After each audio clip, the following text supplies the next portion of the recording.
तुम इस प्रश्न का उत्तर जानना चाहते हो तो सुनो, बुरे इंसान और सांप में से सांप अच्छा होता है, क्योंकि सांप किसी कारण से ही व्यक्ति को काटता है, अनायास सांप किसी को काटता नहीं। परंतु बुरा इंसान है, जो दुष्ट आदमी है, जिसका आचार का, जिसका व्यवहार का, जिसका विचार का भरोसा नहीं, ऐसा व्यक्ति कब आपकी पीठ में खंजर भोंक दे, इसका कोई भरोसा नहीं होता है। इसलिए बुरे इंसान और सांप में से सांप अच्छा होता है। अगर व्यक्ति को एक कमरे में इन दोनों के साथ अगर रात गुजारनी होना, तो समझदार व्यक्ति को सांप के पास जाकर के सो जाना चाहिए, बुरे इंसान के पास तो जाना भी नहीं चाहिए। राम जी भी रामचरितमानस में यही शिक्षा देते हैं कि लक्ष्मण सुनो कि बरु बल बास नरक कर दाता, दुष्ट संग जन देही। भगवान अगर नरक में रहने को कहना तो व्यक्ति को नरक में चले जाना चाहिए, परंतु बुरे व्यक्ति का तो साथ क्षण मात्र का भी नहीं करना चाहिए। क्योंकि हमारे कहा गया कि संगति से सुख उपजे, संगति से दुख होए, और कहा कबीर तह जाइए साधु संग जहां। कबीरदास जी ने भी इसी बात का अनुमोदन देते हुए कहा कि व्यक्ति को अच्छे लोगों की संगत में बैठना उठना चाहिए। इसलिए जितनी माता बहन हैं, जितने भाई लोग बैठे हैं, हमेशा ये ध्यान रखना कि हमारे बच्चे किन बच्चों के साथ खेलते हैं, किन बच्चों के साथ रहते हैं, किन बच्चों के साथ घूमते फिरते हैं। सब हमारी जवान होती बेटियां, हमारी जवान होती बहन, हमारे जवान होते भाई लोग, बच्चे लोग कैसे लोगों के बीच में रहते हैं, किनके साथ में रहते हैं, इस बात का विशेष ध्यान रखना साहब।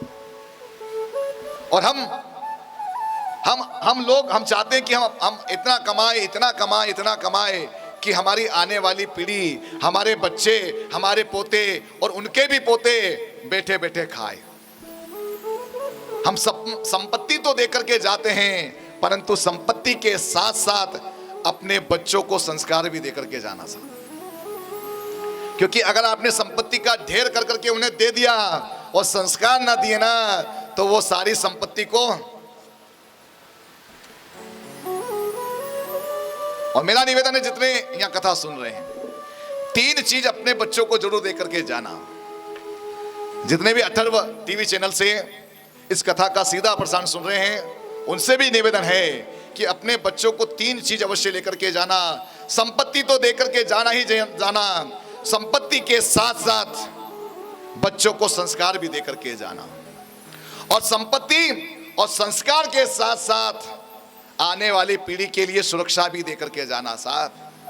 क्योंकि जो वर्तमान समय भी चल रहा है ना, उसके अनुरूप आने वाले समय में आप अपने बच्चों को संस्कार दे दो, संपत्ति दे दो, और सुरक्षा अगर ना दे पाए ना, तो कोई पत्थर मार मार करके उनसे सब कुछ छीन लेगा। इसलिए अपनी आने वाली पीढ़ी को संपत्ति, संस्कार और संस्कार के बाद उनके लिए सुरक्षा भी देकर के जाना। वो खुली हवा में सांस ले सके, उनके बच्चे, उनके आने वाली पीढ़ी धर्म का कार्य कर सके, धर्म का अनुष्ठान कर सके, राम का नाम ले सके, उसकी भी चिंता जरूर करना सा। और इसलिए संगति का असर व्यक्ति के जीवन में अवश्य होता है। अच्छा, एक बात और भी है, अगर व्यक्ति समझदार हो, अगर व्यक्ति दृढ़ निश्चयी हो ना, तो संगति का भी असर नहीं पड़ता। कुछ लोगों से पूछता हूं कि भाई क्यों आजकल ये बीड़ी क्यों शुरू कर दी, ये सिगरेट पीना क्यों शुरू कर दिया? बोले पंडित जी पहले नहीं पीते थे, परंतु ये हमारे जो भाई साहब है नहीं, वो पीते थे, तो उनके साथ साथ हम भी सीख गए। तो ऐसे लोगों से कहना चाहता हूं कि आप सब लोग पशुपालक हैं, आप अपने घर में गाय भी पालते हैं और भैंस भी पालते हैं, और दोनों ही एक ही आंगन में पास पास में बंधते हैं। दोनों को घास दिया जाता है, दोनों को खाने की वस्तु दी जाती, खल दी जाती है, दोनों ही पास पास में रहते हैं। परंतु कीचड़ को देख करके भैंस कीचड़ में लौटती है, गाय कीचड़ में लौटती है कि नहीं लौटती है? गाय कीचड़ में लौटती है। मैंने तो अपने जीवन में नहीं देखा, और शायद आपने भी नहीं देखा होगा। कीचड़ को देख करके भैंस उस कीचड़ के अंदर जाकर के लौट जाएगी, इधर पलटी मारेगी उधर पलटी मारेगी, परंतु गाय कभी पलटी नहीं मारती। बताओ गाय कौन से पंडित की कथा सुनने के लिए गई? बताओ गाय कौन से स्कूल में पढ़ने के लिए गई, कौन से कॉलेज में पढ़ने के लिए गई, कि उसे पता है कि ये काम भैंस करती है तो मुझे। इसलिए बिगड़ना और सुधरना अपने हाथों में साहब।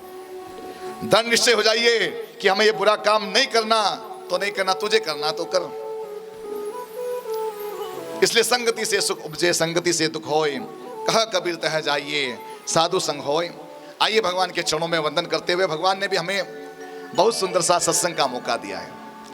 और सत्संग किसे कहा गया? तो कहा कि किसी को राह भटका दे, किसी को राह भटका दे उसे कुसंग कहते हैं।